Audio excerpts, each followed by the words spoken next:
Search and destroy strategy, broadcast, defense. No. Alright, I'm going to actually head to B, as 80 to 90% of the time, that's where they're going to plant it. So I'm going to go straight towards the back and I'm wrap around. I just wanted to pause it here. As you could see, there was a whole bunch of fumbling there with another player. Now, I understand that they have just as much a right to use that exit and go in the same path, but it's really annoying when you're carrying an SMG and you're trying to get it to position fast, because if you get into a position fast, it's easier for defense. That sniper is simply looking down the line, maybe going to get a shot off down someone down the far end, but that's about it. I mean, what I do in the actual area there is more defensive, and it's going to be capable of killing more than one person. So I don't know, I just find it annoying. Okay, so we're going to be entering this area to set up defenses, but when we get to this point here, I'm actually looking straight across the other side where the other entrance is, because aggressive players are going to rush through there. So constantly be watching there. If you see someone, don't plant the claymores, get rid of them first. Alright, this first claymore placement is incredibly important. You're going to angle it in on the side, right against this wall, as far back as you can. Angle it in towards, as almost if it's engulfing that whole bomb site. Number one, enemy players that are coming from that far entrance can't see it because it's concealed by the desk. But more importantly is it's an incredibly effective claymore for anyone running into the room, and particularly for enemy players that drop in from the top. This claymore will kill them, and we'll show you that later as well.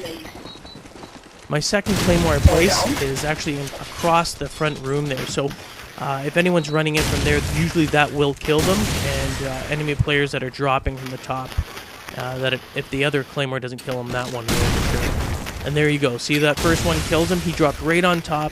The claymore is very effective that way.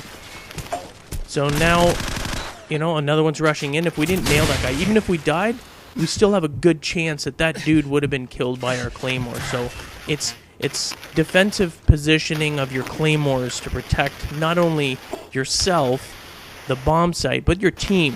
You're in a team game, you want to win. That's what they're set up for. In this position, you're actually prone to getting killed by enemy players that are at the top. And as soon as I turn around, you can see that there's an opening on an angle, and that's normally where they'll spot you and kill you. But there's a dude on our team up there, so I'm not too worried. I'm just looking across the way to see if there's any other enemy players coming. But other than that, it's a pretty safe position to be in, as long as you stay still.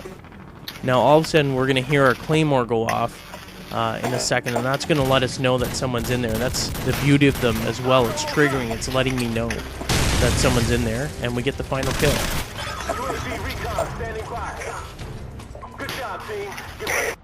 Alright, we're going to head to B again. That's where we usually go. 80 to 90% of the time that's where they're going to plant.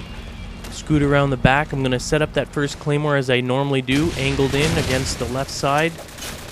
And then I'm going to move forward now. I'm looking, I spot that guy there because when I move forward, I'm not looking at where I'm going to actually place the claymore.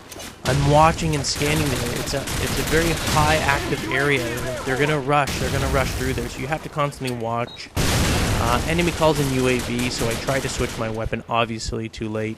Nonetheless, it's a good practice to get into, because if they do in the beginning, you want to always automatically do it. There's that claymore killing again. Someone dropped in, instant kill. Very effective. He comes peeking in, thinking there's a claymore. Possibly heard us place it, so he's trying to sneak around, which gave me the opportunity to kill him. Now that claymore went off. Could have been triggered by the dead body, but I throw a grenade just to make sure it wasn't some guy in the back. Alright, one more time, we're going to go to B again, because the majority of the time this is where they're going to plant. Actually, this time we're going to encounter the enemy team rushing. What's funny is when we're getting ready to plant, we actually see someone drop down, and then we go back to plant again. We actually plant, but he drops down. And that position not only is good for concealing claymores, but evidently yourself, they're not looking there. It's a weird spot to be in. That's why I actually discovered that spot for claymores. Now, what I'm going to do is I'm going to set up a claymore here to watch that back entrance. I've got the other claymore protecting the bomb site in case anyone drops, and then that back one. So if I hear either of them going, I'm going to actually rush back. Now, when I'm in this position, I can actually hear the enemy player clinking around on the stairs. And I know my teammates are not anywhere close, so I know he's out there, and I'm going to rush him. because I know he's coming down. I use my entire clip and then quickly switch to my handgun to finish him off. Thanks for watching, hope you enjoyed it. For more strategies on Call of Duty, visit NextGenTactics.com.